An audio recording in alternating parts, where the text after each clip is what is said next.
Hey, hey, hey, ladies and gentlemen, boys and girls. This is another edition of the Overtime Sports Show coming to you live on a fine Tuesday evening. This is episode number 24. Some people call me Grossy. Some people call me Gigi. You can call me whatever you'd like. My co-host on the other side, some people call him DOB. Some people call him Dauber. Whatever you do, don't call him a Sox fan. As always, we start the show with an epic hat reveal, and I think my man, like usual, has something special planned for me, so I'm not going to waste any time.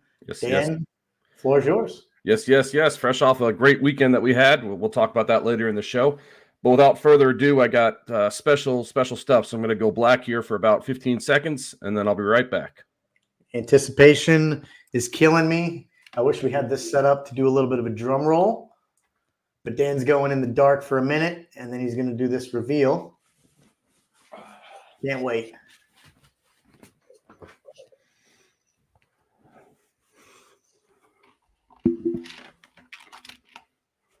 All righty. Let's see it. Okay. Oh, yeah? You see what it is? I can see it. Is that a PGA Tour hat? This is a TPC Sawgrass hat, and this is a TPC Sawgrass shirt. Very nice. For the players. It's actually the biggest event in Northeast Florida, so I figured I would rep it. Love it. How did you pull that out of your bag of tricks? Well, I got this hat like 5 years ago, realized that I had it, and then actually longer than that. And then this shirt, I got it when I used to work for the coffee company before Ready Ice. We sponsored it with some coffee, and one of the guys got me a shirt, and I was like, oh, shoot, I have this shirt, so let me put it on. So, yeah, it's nice and fresh, TPC Sawgrass. You can see it right here. It's a Nike one, and, rocking and rolling, dude. I figured I'd pull it out. I like that a lot. I like the coordination between the hat, the shirt. They go together, the logo. You need to wear that hat on the course more. I've never seen you wear that before when we play. Yeah, no, I need to. I realized I had it the other day, and I'm like, oh, shoot, we're doing a players episode, so might as well rep it, dude. Yeah, I mean, obviously anybody, I guess, could technically have that hat. But, I mean, to me, I would be like you. I would only rep that hat, really, if I've been there. I've never been to TPC. Yep. I've never played it. I've never watched it. I know you have, and that's pretty cool. It's kind of like, I see guys sometimes when I'm out there on the course and they have a Masters hat or something, and I assume that they've went. And obviously that's a private event. It's sort of exclusive. And TPC, it's not easy. I mean, tickets are what? Pretty expensive this year. $100, $120. Yeah, $120. I mean, I'm trying to exhaust all my contacts that I know in Jacksonville, North Florida, St. Augustine area. It's not looking good, but it's only Tuesday. Yeah. But it makes this hat unique too. I'll show you something real quick. Let me see. So see the back, see the logo. Yep. So awesome. Oh yeah. Yeah, good looking shirt. Well done. So before the show, you said I might have an idea about a few things. I don't know whether it's the hats, your beers, or whatever. I never have an idea. I truly don't. I never know what to expect, and I like that. You keep me on. That's the plan, my man. That's the plan. So hope the listeners out there enjoy it as well. So good stuff. Oh, yeah. In light of this, I had every intention to start the show with in a different direction, but screw it. We don't stick to a script on this show. So I want to stay with the golf theme because last show we made it a little bit special. We were talking a little bit about the Arnold Palmer. We put a little bit of a friendly wager on it. We each took a golfer that we thought was going to win it all. I took my boy JT because it looks like a dear friend of mine, or he looks like a dear friend of mine, rather. Yep. Adam Young, fan of the show. He fared pretty well. He didn't win the whole thing, but between you and I, he was the better of the two. I want to say he finished -3. Not too bad. I mean, he was 12th overall, if memory serves me right.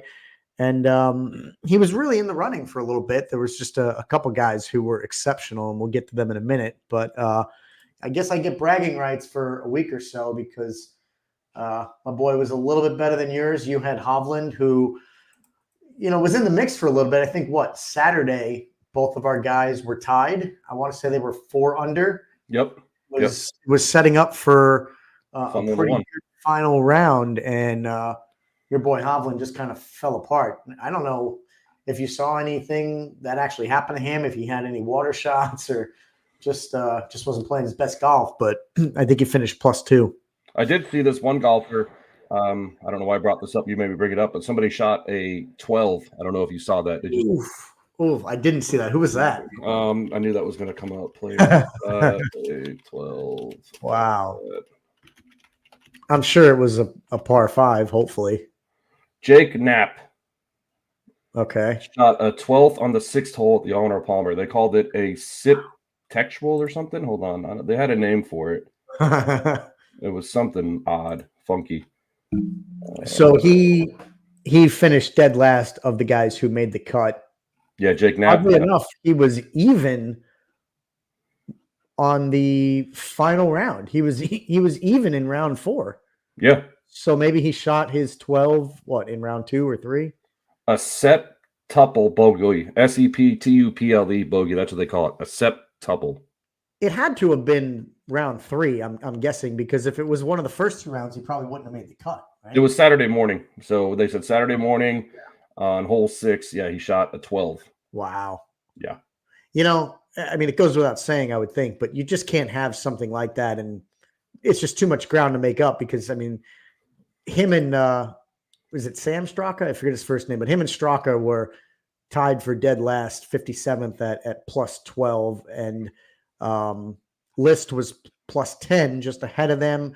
And then from there, one guy at plus 8, a few at plus 6. So they were far and away the worst guys. And it just goes to show you one hole can kill you. I mean, even journeyman golfers like you and I who are just out there having fun, good day. We're lucky to break 195, whatever it is, 90 on a good day. It's just that one hole that can ruin it. I call it the blow up hole. Oh yeah, definitely. We all have one. Sometimes we have 2, one on the front 9, one on the back 9, but just a certain hole will kill you. That poor guy, man, that's brutal. Yeah, it sucks, but I figured that was an interesting stat to throw out there.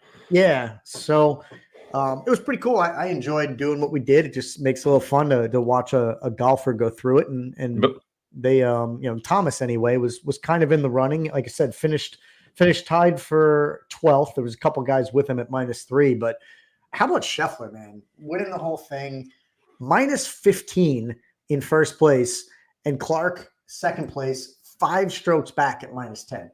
I mean, Scheffler just is blowing away the competition. Just it seems like almost every week. He's a hell of a golfer. I mean, he's number 1 in the world for a reason. He won, I want to say he won like 5 or 6 last year. He's actually the defending champion at the Players. I don't know if you knew that, but he won the Players last year. So everybody knows it's hard to repeat at the Players, and it's hard to repeat on the PGA Tour. So I'll give you, not to get too further, I know we got a big show with football and some basketball and hockey and baseball, but I'll give you the floor if you want to pick your guy for this week, and then we can kind of make it fun again. Yeah. So there's something I wanted to bring up, and it's totally putting you on the spot. You let me know if you agree or not, but in the interest of making this a little more fair and interesting, what do you say as we're picking these guys each week? Nobody's allowed to pick the winner of the previous week's tournament, whether it's major or whatever. You can't pick the previous winner unless, of course, it happens to be your guy that you picked. Then you can run it back. Oh, I get what you're saying. Yeah. So if I picked right now, Scheffler is the defending champ from this past week. Neither one of us can pick him to win the Players, which I think is fitting because of what you just said. He's probably going to be the front runner. Now, let's say I pick Shane Lowry, right? And he ends up winning the Players.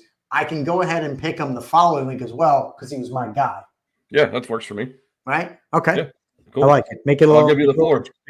I'll give you the floor. So, yeah, this is interesting. A lot of guys to go for, man. It's just, I think this is like the last few years, I think this is the deepest, most competitive golf's been in it always long is. time. I mean, even going back to when Tiger was dominant in the early 2000s, he had a great stretch, and there were some guys who he was competitive with, but it just seems like there's just so many names. I mean, you have a few usual suspects, obviously Scheffler, but it's one of those things. Almost any given Sunday, I feel like equally applies to football as it does golf. So give me just 1 second to peruse this list. I won't spend too much time on it, but I want to be a little precise with my choice. I think I'm going to go he didn't have a great round 4, but he fared well overall in the tournament this past week. I'm going to go Matsuyama. Matsuyama, okay. Yeah. I like that. I've That's seen good. him play last year. I saw him. I think he won a couple, maybe 1 or 2 tournaments. He seems like he can get dialed in. So I'm going to go Matsuyama with this one. I Okay. don't know if Yep. he's ever won the players, but he's my pick. Yeah, he has not won it. I'm looking at the list right here. I have all the way back from 209. So I'm going to go with a previous winner back in 2019. I'm going to go Rory McIlroy. And the reason Okay. why, like I said, he won 4 years ago, or he won 5 years ago, and he knows this course, and he always plays this course really well. So I think I'm going to go with Rory. He's been playing good. I think he's still top 5 in the world ranking.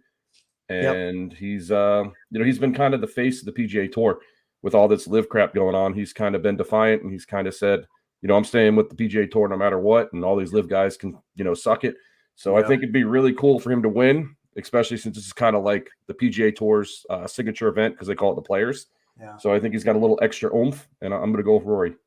I like it. Yeah. We spent some time together in person this past weekend, and you mentioned that Rory is your favorite, right? Pretty sure he's one of my favorites. I mean, I just like what he did. We were watching Full Swing Friday night after we got back from the bar, and I told you that story about him, how he's just been really cool, and I like that he's just really stood up, and it's just been really cool. Yeah, I'm thinking of Eric, who our buddy that we also spent time with this weekend. Rory was his favorite. If I thought he likes Ricky. Ricky's his boy. I thought. Ricky, somebody told me Rory was their favorite. I thought it was you. I don't know. I mean, it was me. I mean, I like him. I like a lot of guys, but I mean, I just like what he's been doing for the PGA Tour. Yeah. That's exactly what I told you. So yeah, Gotcha. I'm going to go with him. I like it. I like it a lot. I'm looking at just the event. It's kind of nice that it takes place on, I guess, a holiday weekend. In my opinion, obviously we got St. Patty's Day on Sunday. Of course, it's a There'll holiday. be a lot going on, and your boy Rory, Irish roots. Maybe he wins the tournament on a special day. Yeah. I'm just looking at the purse, man. $25 million. That's a lot of money. Yep. And I made the mistake. You heard me and corrected me this past weekend when I referred to it as a major, and it's not. Well, they always call it the 5th major, quote unquote. Right. That's what they always go for. Yeah. It's just amazing that it's. I think that's the highest purse out of any tournament on the tour, but it's not even a major, which is just kind of weird. But should be a good one. Beautiful course. Weather should be beautiful this time of year. If you get to go, I'm going to be pretty jealous.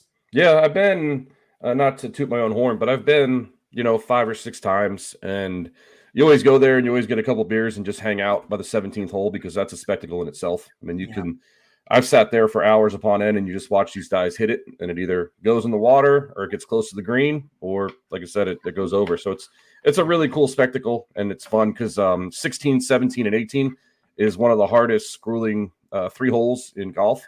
16 is a par 5, 17 obviously is a par 3, and 18 is a par 5. So you go back to back to back, and that's where a lot of guys win and lose the championship. Yeah. Yep. It's a really cool course. They do a good job. I mean, it's a signature event, so it's going to be top notch. So like I said, I'm exhausted. All my people I know, I'm trying. Don't believe me. I'm trying. I hope it works out for you. I'll be going to my first professional golf event the weekend after to the Valspar. So I'm looking forward to that. I don't know who exactly is going to be there. I hear that last year a couple of the big names didn't go for whatever reason.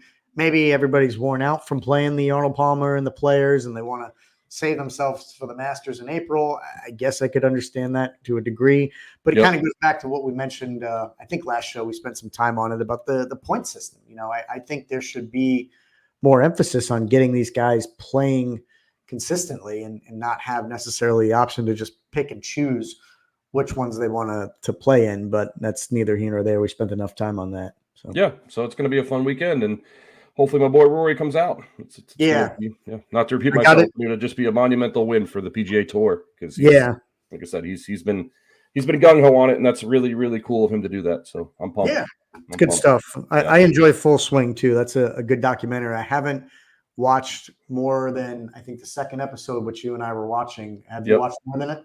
No. I got home, late Sunday, and then yesterday was just getting stuff going for the week, and then Yeah. today we got the show. So maybe this weekend, or we'll see what happens. Yeah. Same. Good stuff. Good stuff. Well, we got a lot of stuff to cover. I think it'll be difficult to squeeze it into one show, so we'll just Yeah, my fault on things that, but I moving. thought it'd be cool to talk about the players. So Yeah, absolutely. No, completely agreed. I wanted to touch golf, but we'll switch gears and keep things moving. Talk a little bit of football. There was obviously a lot of big news that went down yesterday. NFL free agency kind of in full gear now, and I don't know about you, but in my opinion, I can't really remember a day that saw as many big names take trade places or end up in new destinations than what we saw yesterday. And it's easy to say that every year. It's always exciting, and maybe there was the same amount of volume in some years, but I just think there probably were lesser players in past years. But what we saw yesterday, I mean, it was just a who's who of the NFL. I mean, all positions around, receiver, running back, quarterback, even on the defensive side of the ball. It just seemed like every 20, 30 minutes, my phone was dinging about this guy went here, this guy went there, this guy went there. Like, I was just like, wow, I cannot keep up at all. I mean, is it just me, or did you feel that way too? no, I felt the exact same way as well. I mean, we, Weatherly, or Eric, that we call him Weatherly, over the past weekend, he said it's going to be a big Monday. And, friend of the show, Ryan Clogs, he also mentioned it's going to be a big Monday. But, right now they call it the quote unquote tampering period. So I guess they can't technically sign the contracts, but they can negotiate and they can agree with them. But yeah, I think this is the craziest one that I've seen in probably ever. I mean, since I've been, very big into sports. And I don't know about you, but like you said, yeah, every single minute I was getting a ding, or you were texting me, or Eric was texting me, or Ryan was texting me. But yeah, it was crazy. Look at the names here for a second. I got the list up, I think. So like quarterback, I mean, everybody had their eyes on Russell Wilson for a while. It's once they realized he wasn't coming back to the Broncos, he ends up with the Steelers, obviously. Everybody had their eyes on Kirk Cousins as well. Big name leaving Minnesota. He ends up with the Falcons, a pretty massive contract. Of course, we know kind of Baker had re-upped, I think, a few days earlier with the Bucs. He was one of the few that didn't change teams, it seems like. I was looking over the list trying to spot guys who re-upped with their former team, and there was not many of them at all. I mean, so here's the list of quarterbacks that changed teams. You've got Cousins, you've got Wilson, Minshew, Brissett, Winston, Taylor, Darnold, Locke. Yeah. That's what I'm looking at. That's 8 big names right now. Keep in mind, every team has a starter, every team has a backup. Some have 3, but for all intents and purposes, there's 64 of these guys, right? At most, at best. I just named 8 of them, and there's probably more. That's 1/8 of the league that switched teams just yesterday alone. And some of them really big names. And like I said, it wasn't just quarterback. Look at the running backs. Josh Jacobs, household name. Derrick Henry, household name. Tony Pollard, Austin Eckler, DeAndre Swift, Singletary, Edwards, Moss. I mean, what is going on? Just like everybody just jumping ship. And I'm wondering, I want your opinion on this. I mean, do you think it's a matter of there's no more loyalty in sports or the NFL? Do you think it's guys, everybody wants their bag, everybody wants their big payday? I mean, what do you attribute this to, and everybody moving teams? So I think it's a little bit of everything. I was watching Sports Center tonight and listening to Boomer and Gio, yesterday and today.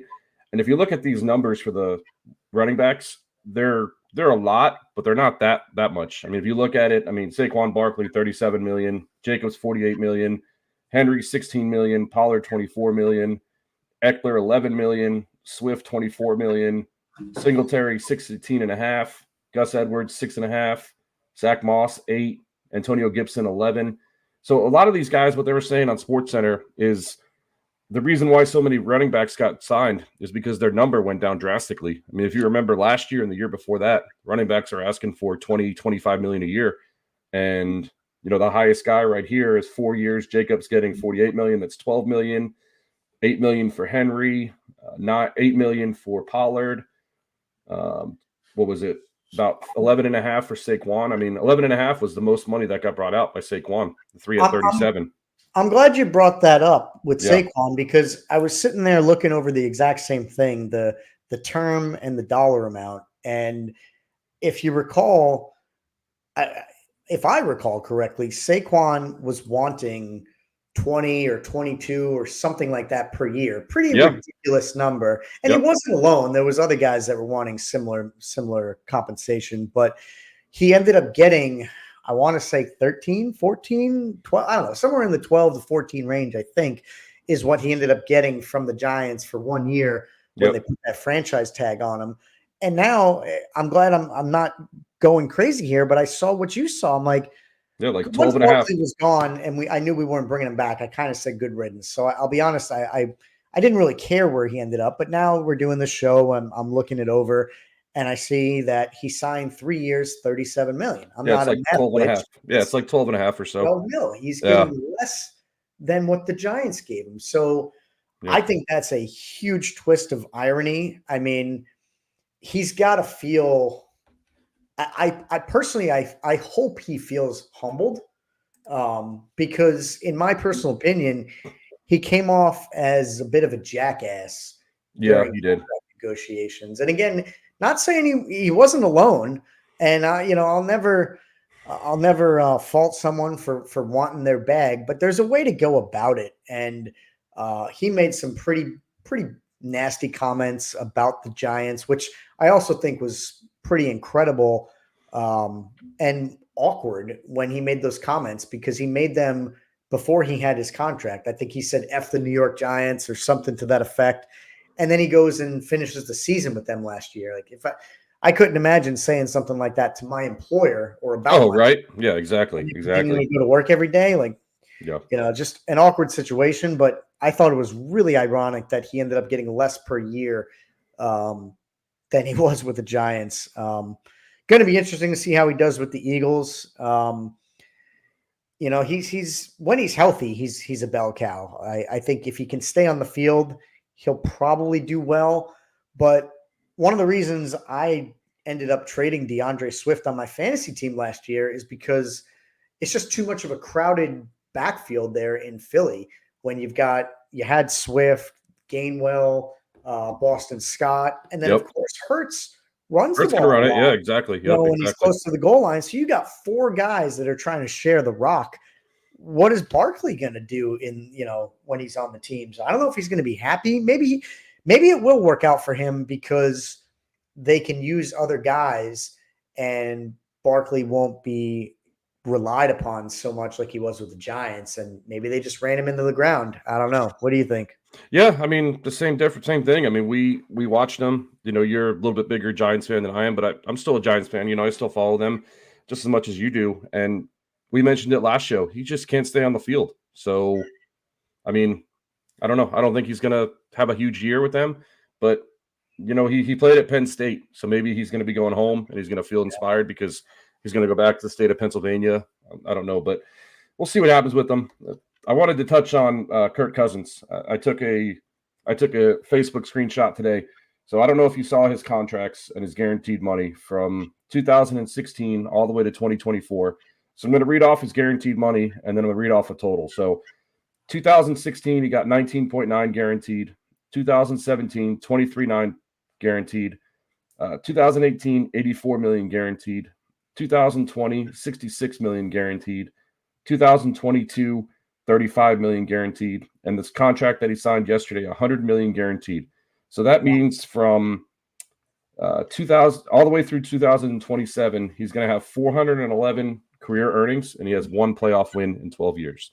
Yeah, that's a wild stat that I thought I'd wanted to mention today, because I mean, it really speaks measurements for him betting on himself, because a lot of those years, if you remember correctly, in Washington, he did the franchise tag and bet on himself and got 19 million 1 year, then 23 million, and then 84 million in a 5-year span. I mean, that's wild. So how old is Cousins? Do you have that handy? 36 years old. He's 36. Oh my God. I was going to guess 32. Wow. What are they thinking?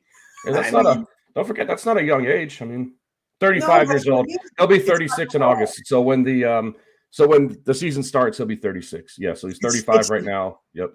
That's exactly what I meant. It's not young at all. Yeah, Like I know. It's a crazy. 4-year contract with 100 guaranteed, and the guy's going to be 36 this year. Yeah. It's wild. Does every team think that quarterbacks not only play till 40 or beyond, but excel? Because we know Brady did that, and he was pretty damn good post 40. But you're talking about a once in a blue moon kind of specimen. Guys like Brady don't come around more than once in a century, half century. I mean, we all thought Joe Montana was the best, or Peyton Manning, or Dan Marino. A lot of Yep. those guys are in very much the same conversation, but it's pretty clear. I mean, no matter who you ask, Brady is above all those guys now. And not everybody's like him. Like, I don't know if they think Cousins is going to get better these next 4 years. He may stay the same. I don't know, but there's a solid chance, in my opinion, that he regresses. Guys, we're that age. We know, like, when you approach 40, you're not running as fast. You're not throwing the ball as hard. You're feeling the hits a lot more. Plus, he's coming off of an Achilles too. So I mean, one gingery move, he can snap that Achilles again. So it's not 100%. And I know it's just crazy. There was another stat too that I wanted to bring out, that these contracts that people are giving out. So Cousins, obviously 4-year, 180. Christian Watkins with the Raiders, 4-110. Robert Hunt with the Panthers, he's a guard, 5-100. Jonathan Greenard, 4-76, and Xavier McKinney, 4-68. So the thing that I heard this year for this year's free agency on Boomer and Geo and on SportsCenter, they were saying, like I said earlier, that the running back value has come down, and now the value is on the line, on offense and defense, and the wide receiver position, and that's what they're showing. They're just saying that's the new uppity in high demand, because those are skill positions. You got offensive line, defensive line, wide receiver, still quarterback, obviously, but those 3 new positions are where the money's at, and you can obviously see with the signings. Yeah, it's those skill positions. You mentioned one thing. Some of the skill positions, I was upset that the Giants lost Xavier McKinney. Going to be kind of big shoes to fill, but we made a trade that dude's a stud too, by the way. Brian Burns. Yeah, brought in Burns, from the Panthers. They had franchise tagged him, and we traded for him. 1 year, $24 million. It's a lot, but supposedly he's pretty great. I haven't looked up his stats to see, he's a beast. How many sacks and tackles he's had, but we needed some help up front. I am of the opinion that a lot of the battles are won in the trenches, offensive line, defensive line. I witnessed it firsthand, seeing 2 Super Bowls in 2007 and 2011 with the Giants. Taking nothing away from Manning, who I love and give him a lot of credit for being a clutch player. But I think most people know and would agree that the defensive line for the Giants and their backfield, the defense as a whole, had a lot to do with those Super Bowls. So I'm excited to see what Burns brings for the Giants next year. They definitely needed some help there. Yeah, and then continue to have Kayvon Thibodeaux. If he continues to improve, you have right and left rushers coming. I mean, Thibodeaux, towards the end of the year, he had a great year. And like I said, this guy, Brian Burns, he's a beast. He's still pretty young. He's been in the league, I want to say, 3-4 years out of Florida State. So he was a standout at Florida State. Yeah. And, he didn't give up too much. I think a 6th rounder? I think that was about it. Yeah. So it's not like you paid the book for him. Yeah. But hey, we got some breaking news. This is probably coming live on the show here, of all things, but we want to pop up on the screen for just a moment. The Dallas Cowboys are signing nobody. You heard it here first. Dallas Cowboys signing nobody. I want to surprise you for a minute there, Dan. Oh man, I'm devastated. I saw that meme. It's not a new one, but it actually resurfaced just in time from a friend of mine. And I wanted to mention it just because when I saw the meme, it kind of made me think for a second that really haven't heard much about the Cowboys right now. I mean, they lost Pollard. That's about it. Exactly. Exactly. Yeah. The only time you really heard them was not for a good thing.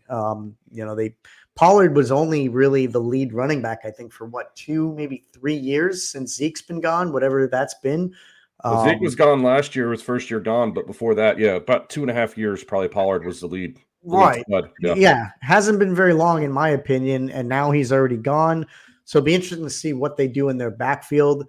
It just got me thinking. Obviously, we all know how they flamed out in the playoffs this past postseason, which again was music to my ears as a Giants fan. Yep, and me too. I'm just wondering if that's starting to spread around the league, and you got to wonder maybe if Jerry Jones has something to do with it. I mean, he's a guy who likes things a certain way, I think, has a certain vision, but he's not getting any younger. And I'm just wondering if Dallas is not really the destination that it once was. I'm kind of curious your thoughts, if I'm making too much of it, or maybe if there's something to be said there.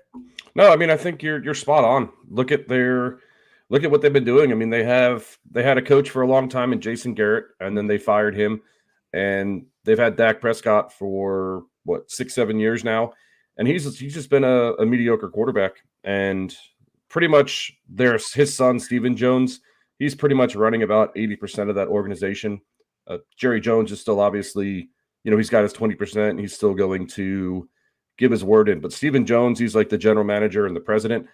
So I think you're spot on. I mean, a lot of people, maybe they don't like how he runs his system. I heard an article last week when I was driving down that the tight end who went to the Texans, I don't know if you saw this, Dalton Schultz, he said that playing in Dallas was like playing in a zoo, because what happened was they would be working out and people would be giving tours and they'd be knocking on the window while these dudes are working out. And it's just like, is it more of a spectacle or is it more of football? And a lot of these guys maybe don't want to be bothered like that. They want to play football and not get bothered by a tour or people trying to make it a spectacle. They want to play football. So to go to your point, that might be a case. And like I said, Dalton Schultz really has nothing to lose. I mean, he's going to speak from the heart.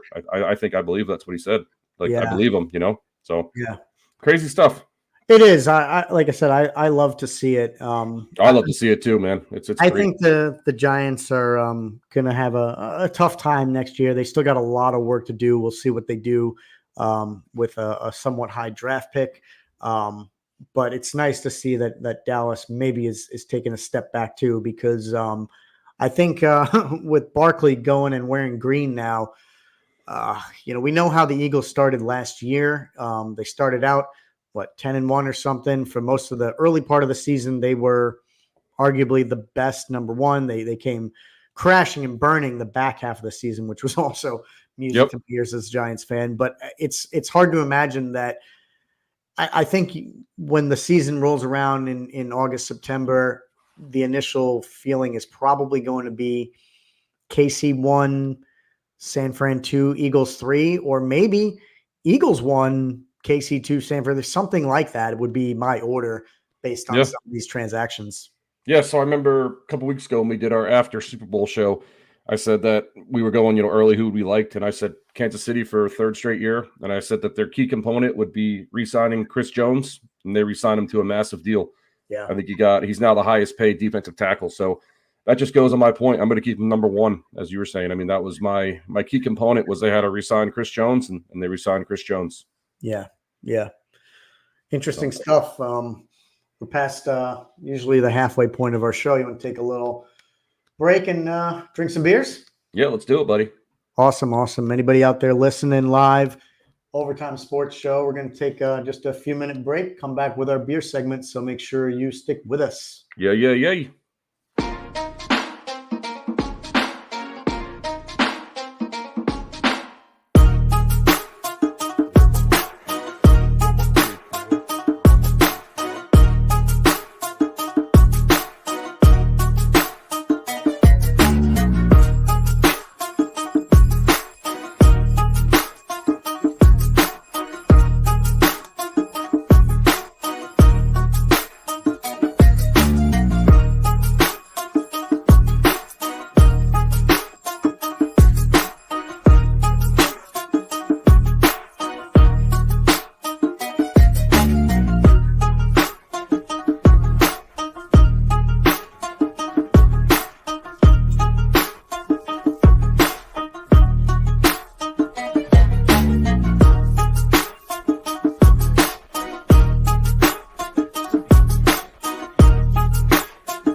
bus smile and a couple beautiful girls tell me goodbye. Trucks break down, dogs run off, politicians lie, been fired by the boss. It takes one hand to count the things I can count on.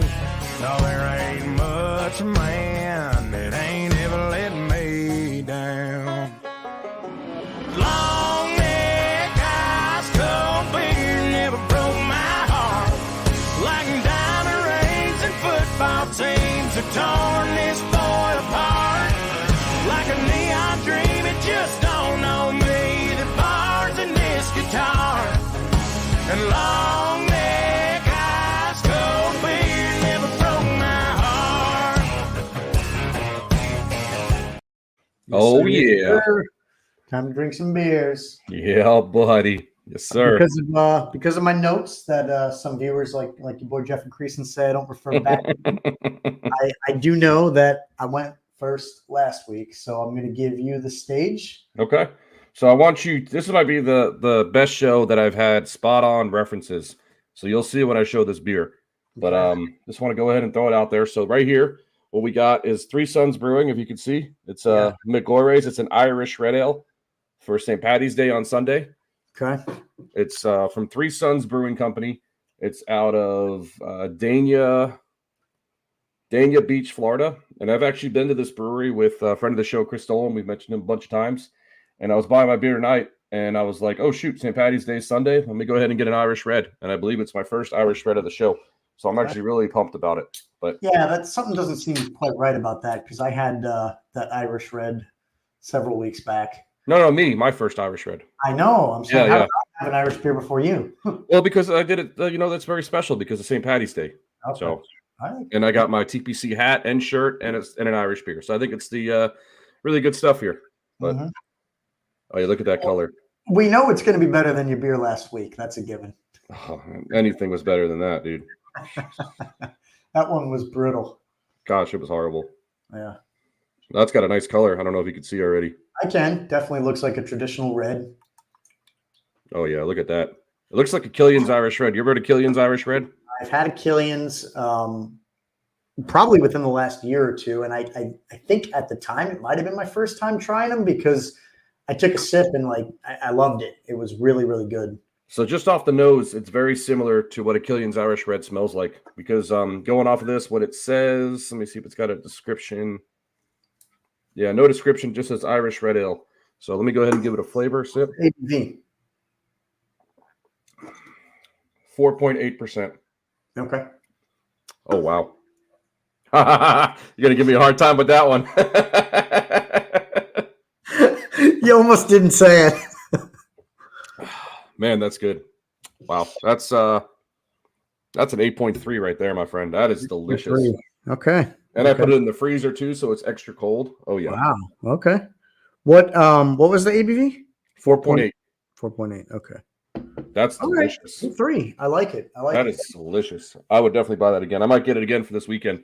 I'm kind of a little jealous. I wish I would have gotten a red myself as well, actually. Well, you got to think outside the box, man. I was all together today. Yeah, that was my fault. TPC hat, TPC shirt, and Irish beer. And I think we kind of get our beers in a similar fashion. We'll make a trip to whatever store it is and kind of get them in bulk. So I usually have at least 3 or 4 beers in advance. So yeah, I'm going like 3 at a time. I did 3 tonight, and I did 3 weeks ago. So I think 3 at a time. I usually do 4, so I know I'm good for like a month. But yep. So anyway, I might have a beer that could be as bad as yours was last week. Yeah. Oh man. Maybe not. But it's that out there. Never heard of it before, but I'm interested in trying new things. I might have heard of the brewery. So have you ever heard of Dewclaw? Yep, I've had Sweet Baby Jesus. It's delicious. Okay. Well, now you got me excited. This is Sweet Baby Banana. So I've had a banana bread beer before, and it's delicious. Okay. So you'll probably like it if you like banana. I hope so. I can't believe Dewclaw looked familiar. I've never been. I don't know if I've had any of the beers from them. Definitely, I'm not typically Are they from Maryland? Guy. Are they from Maryland? Yeah, they are. I did a beer episode. Wait, 4 this or 5. says Dewclaw Brewing, Ewing, New Jersey. I got this Ducar Brewing craft beer from Baltimore. And are you spelling it Duclaw? Yep.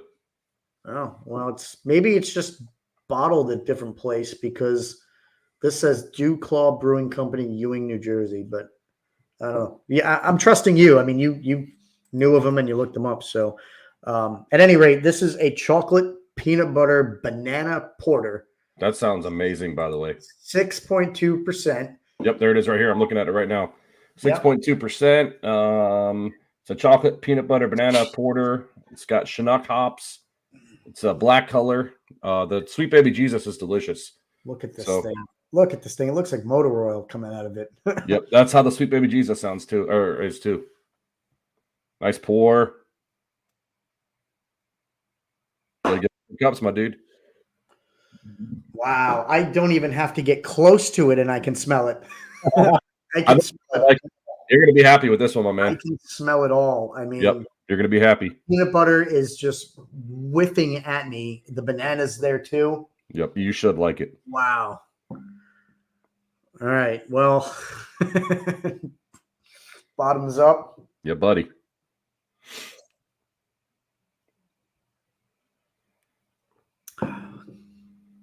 Oh wow.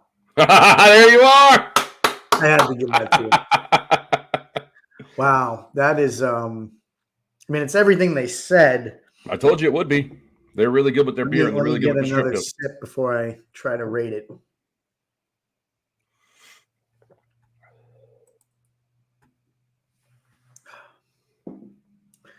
It's pretty good. I'll be honest. I'm trying not to let my particular palate and taste buds reflect or interfere with a impartial rating. But at the end of the day, you know, we like what we like. Yeah. This one, I'm gonna go a straight even 8.0. Okay. It's Pretty high. yeah, it's pretty high because I could drink this. I'm just not naturally a big porter stout kind of guy, but you know, if I was at a place and that was what they catered to and all they had, I could drink them. Like it's definitely tasty. All the notes are there. Like I said, the chocolate, peanut butter, the banana, and it's pretty well balanced. So if you're a fan of those, give them a try. I think you'll like it. Not normally my go-to, but a solid beer all around. So Yeah, they do a good job. Like I said, I've had that Baby Jesus. It's pretty good. what type of beer was the Baby Jesus? Same as yours. It's just the chocolate peanut butter. It doesn't have banana in it, so it's a chocolate peanut butter porter. Okay. Yep. Interesting. All right. Cheers. Cheers, buddy. Oh yeah. Damn, that's delicious. There you go. Yeah, this Wow, one that's is growing good. on me. That's good. It's definitely a nice dessert beer. Yeah, buddy. Gonna turn the page for a moment. Got some time left. We can squeeze a couple things in, but I think we should talk a little bit of baseball because you and I spent some time together in person this past weekend. Hit a couple of our favorite pastimes, our spring training games that we like to do. It's become an annual thing for us. And, you know, hopefully you feel the same way, but I had a phenomenal time. Oh man, I wish you could do it every weekend. I love spring training baseball. It is that much fun. Yeah. We went to the Detroit Tigers park in Lakeland, and you had been there before. You mentioned that stadium wasn't maybe the nicest in the past, but they had put quite a bit of money into it. I think it was visible. Yeah, to Publix. you know what it looked like before. Yep. It was even visible to me having not been there. You could still tell, you know, what's new and where they really put some money. So just a really nice ballpark. Obviously the weather was great. The game was great. We made it interesting by picking some players and making little friendly bets. But as we mentioned before, the last show or two, can't emphasize enough what a great time it is. You know, you get sort of up close and personal and intimate look at some of your favorite players. Yep. In a pretty small environment. The tickets are usually pretty reasonable. We found that this year, compared to most, they were a bit higher for whatever reason. Maybe it's just inflation. I don't know. But all in all, it was still a great time. Wanted to give a shout out to couple people that we met along the way. On Sunday, we went to the Pirates game in Bradenton, former McKechnie Field. Now it's Lecom Park. Great ballpark. Been there many times. So have I. Yeah. Yeah, you've been there as well. But as you and I both like to do, part of the fun for us going to these games is going to local bars, restaurants in cities that we don't frequent that often.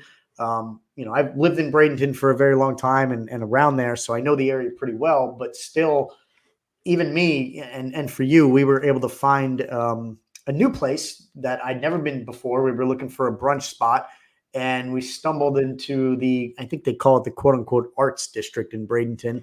Yep. Anybody in this area that's been there before, you might know it. Not far from the park. In fact, we Ubered to where we had breakfast, and then we walked to the baseball game after. So that tells you how close it was. But we stumbled upon a local joint called Cottonmouth Soul Food and Kitchen, I think it was the name. Yes. And, Yes. had a great time. The food was excellent. Top-notch. Prices were reasonable, and the people we met were even better. I can't remember the guy who waited on us, but awesome guy who chatted with us for a while we ate. Great conversation, and we even got to meet the owner. I got his card here. Yeah, owner / chef. Yeah. Dave Shiplett. We were looking for a spot. This was a Sunday mid to late morning, so Yep. I thought a lot of places would be open, but we were looking at some.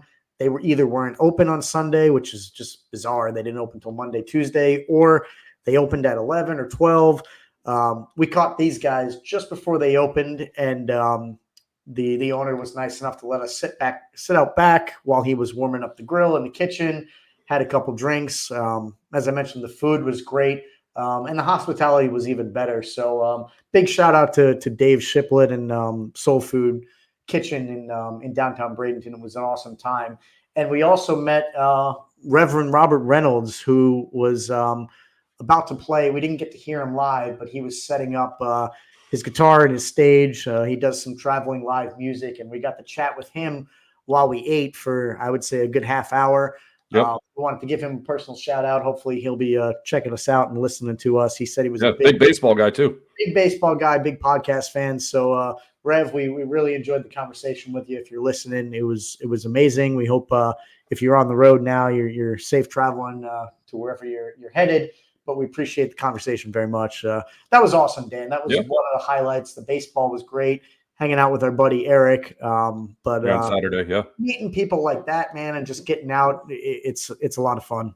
Yeah, just to elaborate on what you were saying. I mean, we were looking for a place. We actually went to, I forgot the name of the place, some biscuit breakfast place, and we put our name down. Yeah, Sage Biscuit. Not to give them a shout out because we didn't get to eat there, but that's here nor there. But we sat down and they said it was going to be a 35-minute wait, and I looked at you, looked at me, and I'm like, I don't mind walking. So we walked to this Cottonmouth place and get there at like 10:45. Owner says, "Yeah, come on in and have some fun. Come on, have a seat out back." We meet Reverend Rob, and start talking. You had the chicken and waffles, and I had the shrimp and grits. So good. I remember you made the face, and you're like, "I don't know if I'm going to eat this all. You can have the drum." And I waited, and I said, "Well, just let me try it." And the chicken, when I told the chef, I mean, you remember what I said to him? I was like, "I don't know how you keep fried chicken so moist, but the fried chicken was phenomenal." I mean, he kept it moist. It was fresh. You could tell everything was fresh.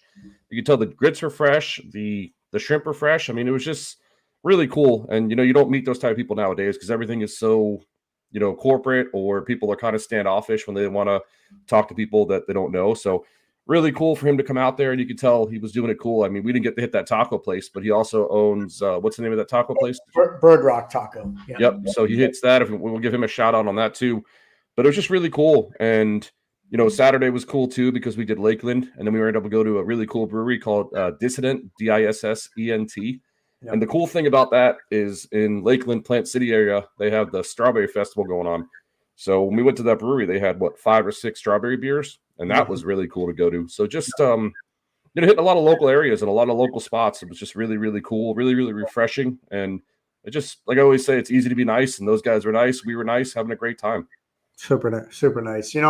The one thing, this is kind of sad to bring up. I don't want to turn this into a sour note, but you just got me thinking about when you said nice. Think about some of the ugly stuff we see at sports nowadays. People getting fights in stands. Even at like little league games, you get parents fighting and bickering. We've been to countless spring training games now. Everybody's in a good mood, man. And there's a lot of people from opposing teams because it's spring, people on spring break. They might be from out of town, that kind of thing. Everybody's getting along, man. Everybody's just having a good time. I mean, you don't see any of that other just BS crap out there. Yeah. So it was just really cool. And, talk about baseball, the 2 games that we saw, we'll have a huge baseball show here probably maybe not next week, but the week after. But I do want to touch on the Pirates. I mean, this kind of it's going to be funny for you a little bit, but Saturday we did our little special thing where you pick a player, and you picked a young catcher named Henry Davis. He was the number 1 overall pick in, I want to say, 2021, and he's probably in line to be the starting catcher. He roped a big home run in the 6th inning. That he did. And then on Sunday, we're getting ready for the game. O'Neal Cruz, he's a stud. He was going to be a stud last year. He was sliding into home plate and dislocated his, I want to say his arm, his shoulder finger area, and he was out for the whole year. But he was on line to have a big year last year. So we're settling into the game. I pick O'Neal Cruz. You pick Armando Sosa, the shortstop, and we're getting in right field. And 2 pitches into the game, my boy O'Neal Cruz hits a home run. And then next at bat, hits another home run. And then I don't know if you saw my text earlier, he hit another home run today. So they might be one of my sleepers this year when we do our baseball show because they got a lot of young talent and, they're up and coming. Yeah. So I just wanted to point out the Pirates. I wanted to give you your due. We, I won our little friendly bet Saturday. You won Sunday, which was awesome. On Sunday, we didn't even have drinks in our hand yet, and your guy already won. I know. I remember I was just like, oh, bro. Can't make it up, man. Just cannot make it up. Do you remember? How about your boy who hit the grand salami? Do you remember that? Roger Clemens' son. Yeah. And it was actually pretty cool, too, to point about it. We were my brother's father-in-law was there, and he let us sit down there. He's literally right off the field. So we were able to watch that grand slam right in front of us, which is pretty cool. Yeah. And, Roger Clemens, Cody. Yeah, I think you said, do one for Big Raj. And then the next swing, he hits a grand slam. So Yep. He heard you. So that was another thing that you just can't make up, man. You can't. It's just, that goes people being nice. I mean, I was just going over to say hello, and he's like, oh, my friends aren't here. Why don't you sit for like an inning and a half? And we sit right there for an inning and a half. And, just talking about people just being nice and friendly at spring training games. I mean, obviously he's somewhat a family, but still he could have just easily said, hey, how's it going? And then we go about our way, but we sat for a little bit. So just wanted to shout out to this. The whole weekend was just awesome. Awesome stuff. It really was. Just real quick before we maybe switch gears and we'll be wrapping up in a little bit. I'm looking at the standings now. I don't know if you put much stock into it, but a couple things stand out to me. Our good buddy Eric, huge White Sox fan. I asked him this weekend if he thought his boys were going to be any good, and he just kind of shook his head and said no. So I trust his opinion and his honesty. And sure enough, they're 4-13. They look like they got the worst record right now, unfortunately. So see if that's a precursor and if that stays true. And as we talked about, just a couple of the moves that the Dodgers made, obviously bringing in Ohtani. They're 13-4, so it just looks like they might have one of those lineups that is going to be tough to beat. The Orioles are 15-3. They were I think, one of the teams that I picked to not quite have as good of a season as they had last year. But the other one that stands out to me is our local team, the Rays. They're last in the Grapefruit League. They're sitting at 4-11. I don't know if that's worth reading into. Do you think it has anything to do with no, not at all. You can't really read too much into spring training. I mean, me and you have been going to spring training for a very, very long time. The main dudes only play 4 or 5 innings. So a lot of these guys get, guys trying to make the team. So you can't put too much stock into it. I mean, all you can really see is just how guys are playing. Like my dude, O'Neal Cruz. I mean, 4 home runs. I mean, you just got to look and see how the major guys are playing, and you got to make sure for no injuries. And I don't know if you were going to touch on it, but I mean, we're a sports show, so I got to touch on it. I don't know if you saw my boy Garrett Cole. He went for a MRI. That's where I was going next. I'm going to be true to my people, man. We're a sports show, so I got to touch every type of sports. But yeah, he went for an MRI, and it's looking like he's not going to start the season as the opening day starter. We haven't gotten the results yet, but what it's looking like is probably maybe miss a start or two and take a little longer. That's what I'm hoping and praying for, because I was texting with another Yankee fan who lives in New York. And he actually said, if we lose him, we're dead. I mean, that was our horse. A couple stats on him from last year. Obviously, he won the Cy Young, but he pitched 50 more innings than anybody else on the Yankees rotation last year. So you think about it, 50 divided by 9, that's almost 5.5 games. So he pitched 5.5 games more than anybody else on the Yankees rotation. So it's just really just puts it the workhorse that he is, the stud that he is. So I'm really, really hoping that it's just maybe a tired arm or a tired elbow and it's nothing crazy because, like I said, if he goes out, we're done, Zeno, because that's our dude. That was going to be my question. So it's not Tommy John. No, they don't. I mean, they don't know the results yet, but what Aaron Boone said, it's most likely he's not going to be the opening day starter. So that means he'll be on the DL. I'm still calling it the DL instead of the IL. So that means he might start it on 10-day DL. Or So I briefly heard Boomer and Gio this morning, and they were talking about something. I think it was in reference to the Yankees. They were being a little cynical. They were talking about like you said, like tired arm or spring training arm, something like that. Like, and it's kind of a joke. Like, how could a guy already be? Oh, I know. Exhausted from spring training? But is that what it is? Like, how does something like this go unnoticed until now? Like, another article that I read is what it sounds like. He's having a hard time recovering from starts, meaning, I guess when he's going to do another bullpen session, his arm is tired or his elbow, he's feeling something. So what Garrett Cole said, I mean, he knows his body like probably almost as good as LeBron James, Michael Jordan back in the day. I mean, this guy is a top-notch athlete. So what I'm putting it as, if there is something, he wants to get ahead of it and not let it linger to where if something's bad, he can maybe he can rest for a little bit and avoid anything. But I mean, I'm not jumping to any conclusions. I know Aaron Boone's not jumping to any conclusions. I'm just hoping and praying it's nothing crazy because, like I said, he's our stud. He's our workhorse. Also, I don't know if you saw Aaron Judge went for an MRI and it came back clean. So what he said was it was in his ab area, and he said that he's been swinging the baseball bat since November, and he just said that his abs are a little sore. Nothing to do with an oblique, just like a ab core injury, and he'll be able to go end of the week. But he just said that just from swinging since November, his body, I guess, was getting a little sore, which kind of a weird way to put it. But, I'm going to take him as his word because he's pissed off about last year with missing all that time for his foot. So, yeah. I mean, he was pushing in the work. So I'm hoping and praying that it's nothing crazy. But like I said, his MRI came back clean, so that's good. Yeah, so. You definitely can't afford to lose him as well. I mean, Those are your two probably best players. I mean, on both sides. We got Juan Soto. Juan Soto's killing it in the spring this year so far, so he's a stud. But we need both those guys. But we'll just keep our fingers crossed and hope nothing crazy. But like I said, I needed to touch on that because we're a sports show, so I had to beat you to it. Yeah. No, I wasn't going to let you escape without mentioning. Oh, I know you weren't. That's why I got you to it, man. If you didn't bring it up, that's where I was going next. So. I know. It. So we're at the hour mark. We usually try to keep our shows kind of condensed now, make them consumable for folks. But before we wrap up, I wanted to talk just briefly, Dan, about UFC 299. Yeah, we both watched that this past weekend. When we were together. Really, really enjoyable from my perspective. I had an idea of some of the fighters, what they were capable of. We looked at some of their records.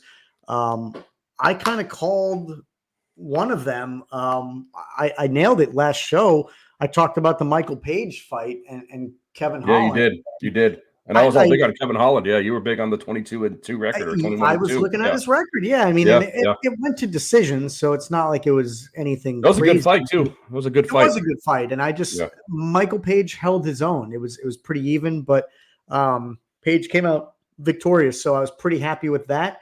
In fact, the next two, I went and got 3 in a row. I had a feeling about Poirier over Saint Denis. We both did. I did last show too. We both did. It was a game time decision for me. I took the advice of a friend of ours, and I took that fight not to go to a decision. And I saw that Poirier was the underdog. I think it was like plus 135 or something like that. So I put a couple shekels on him to win. And of course, he ended up winning. I think it was round 2. It wasn't looking great for him. The first round and a half or so, He They kept knocked him trying out. to do, I think, some scorpion moves, and it just Yep. wasn't working at all.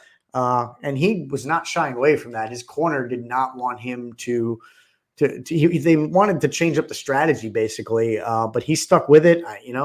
Credit to him. He knows what he's capable of and his strengths better than his corner does. And he bared down, and he ended up just kind of KOing Saint Denis with just a crazy kind of, I guess, right hook. It looked like, in my opinion, to the jaw, kind of stunned him. And then I think he had an uppercut or vice versa. There was a couple good shots that just sort of stunned him and knocked him cold. But really, really entertaining fight. Again, obviously, this is for people that are fans of UFC. I know there's some folks out there where it's just not your cup of tea. It's not my favorite, but I'm paying attention to it. I know you've been a fan for a long time, Dan. Went to a live event I did too. enjoy it. And then the last fight I nailed too. Sean O'Malley, the title fight versus Vera.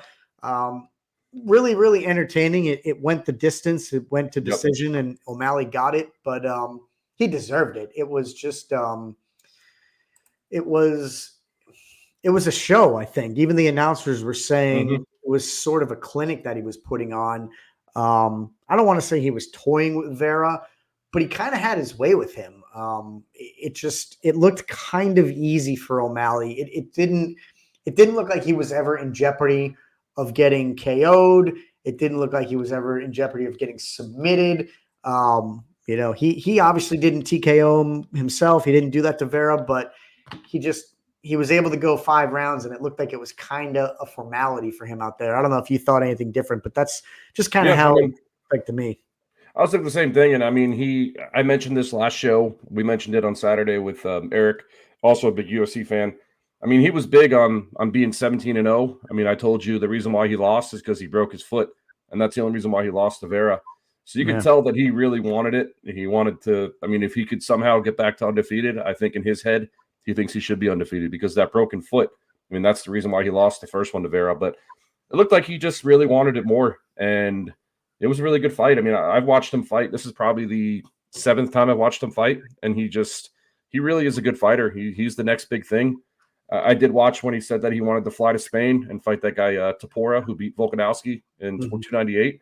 So that would be a really good fight if that actually happened. But we'll watch and see. But it was a good fight, and I was kind of glad for him because he's Irish and I'm Irish, and we got St. Paddy's Day on Sunday, so raise them up. Yep, absolutely. So all in all, man, it was a great weekend of sports. Oh, hell yeah. A lot of things going on. I mean, we didn't even get to touch on NHL and NBA, which are both, coming down to the final month or so. And that shows you just all the other things that are going on right now. So highly entertaining. We covered a lot. You got any parting words for the people before we sign off? I actually do want to touch on some hockey just for about 3 minutes or so, if that. Shoot. I want to talk about my Islanders. Obviously, we've talked about them all episodes long. They were on a 6-game or a 5-game win streak, and they got themselves back in the playoffs. I mean, right now they're tied for the last playoff spot with the Red Wings at 72 points, 2 points behind the Lightning and the Flyers, and they still have 1 game at hand with both of them. So technically they're tied. And I just wanted to say, I mean, I've been saying this for a long time. They play good 5-on-5 hockey, and Patrick Waugh's got them playing well, and they still got that core. I mean, I always talk about it. All the old guys, and Barzal, he's finally healthy. Yeah. So it really showed. It really showed. I mean, they did well on that road trip. I mean, 7-2 San Jose, 6-1 Anaheim, and they lost last night. But I mean, that's to be known. I mean, back to back, that's hard on the West Coast. And then they play Buffalo on Thursday at Buffalo. Then they're home to Ottawa, and then they go to the Rags, as we like to call them, on Sunday, St. Paddy's Day. So that could be a lovely little win for my Islanders on St. Paddy's Day. So I just wanted to give them some props because that was a pretty impressive. They needed that win streak to get back in playoff attention. They did. Huge credit to them for doing what they had to do. Credit to your coach, man. Patrick Waugh, man. Looks like he's pushing the right buttons. You guys did what you needed to do, and it's not over yet. 18 games left. But we needed to do what we had to do, like you just said it right there. Yep. Yeah, you guys are 7-3 in your last 10, and if you flip that script, I look at my Devils; they are 3-7 in their last 10, and that's why your team is in the playoff hunt right now, and my team's not. We're 6 points behind you guys, but you have a game in hand, so it could be 8.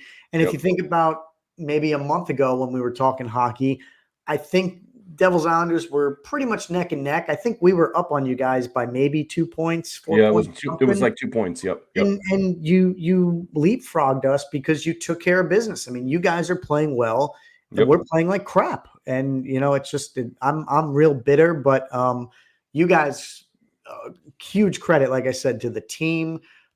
Your big guns I saw were on some streaks like Barzal, Nelson, and Horvat. Like to me, those Horvat are was your top killing it. Yeah. 3. Yeah. Those Studs. 3 guys are taking care of business right now. Obviously, you're going to need to get contributions from the rest of your team. The depth has got to kick in. But when you're looking for answers and you need a boost, you got to be able to count on your big guys and hope that the rest of the team follows suit. And you had that going. So I'm happy for you. I hope you guys continue. I'll tell you what, the Red Wings have left a massive opening right now. They have lost 5 5 game in lose a streak. row. Yep. That's They why we are got back into it. Yeah. free falling because otherwise it looked like they were cementing themselves in the wild card spot. But yeah, it looks like if Philly holds on to that last Metro spot, which is not a guarantee at all, then it looks like the wild cards 2 spots are going to probably come down to 4 teams: Lightning, Wings, Islanders, Caps. Devils are not in the conversation as far as I'm concerned. The Penguins seem like they're out of it as well, which is kind of crazy. But yeah, I'm pulling for you guys. You guys have done what you needed to do, and it'll be an interesting last month to go. Yeah, two other things with hockey. I know I said only 3 minutes, but right now the Panthers are playing the Stars, and it's number 1 versus number 1 in the Western Conference. And I want to say last time I saw, I'm looking at it right now, it is 3-0 Stars, and in Dallas. That's a tough one. But the Panthers, like I said, they're a pretty balanced team, so there's really no excuse. I mean, they win good at the home and they win good on the road. So maybe they just needed a slap of reality. Yeah. And then the second thing I wanted to mention too, I was doing a little foreshadowing.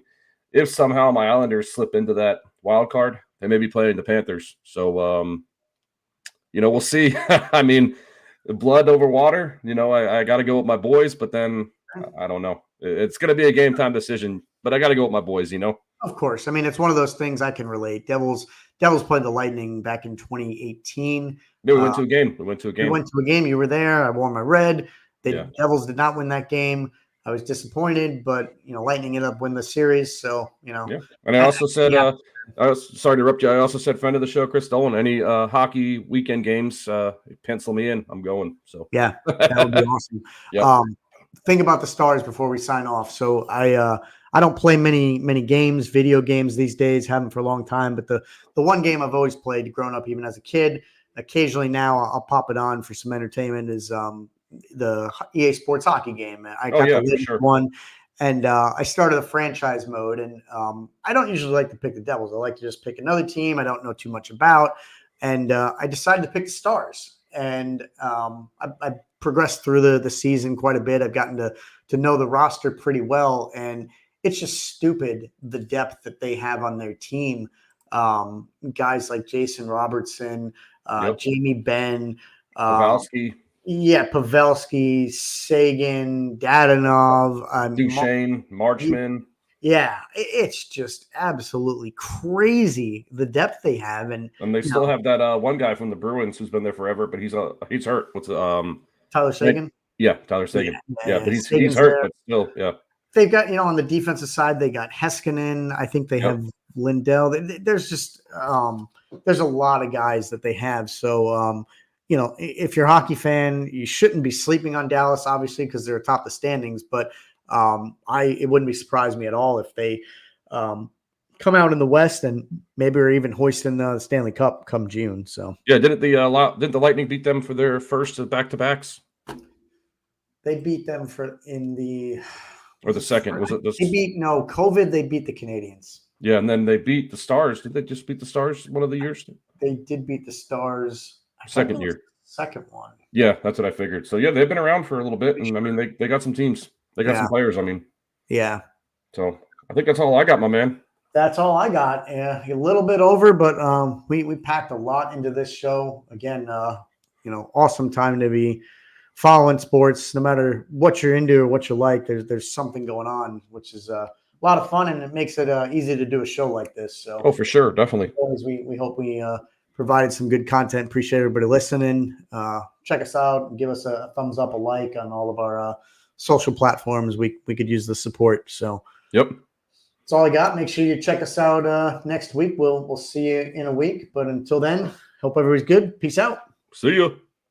Everybody come see the greatest show. Gather up all juggalos and roll. Come on. Everybody come see the greatest show. Gather up all juggalos and roll. Come on. Everybody come see the greatest show.